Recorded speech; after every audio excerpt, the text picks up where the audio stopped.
C. Joseph Vijay எனும் நான்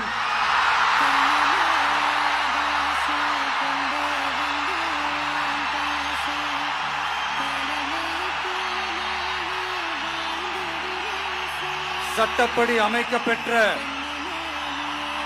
இந்திய அரசியல் அமைப்பின்பால் உண்மையான நம்பிக்கையும் மாறா பற்றும் கொண்டிருப்பேன் என்றும்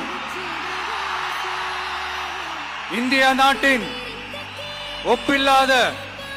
முழு முதல் ஆட்சியையும் ஒருமையையும் நிலை நிறுத்துவேன் என்றும் தமிழ்நாட்டு அரசின் முதலமைச்சராக உண்மையாகவும் உளச்சான்றின்படியும்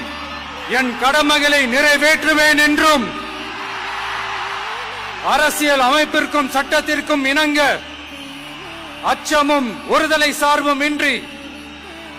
விருப்பு வெறுப்பை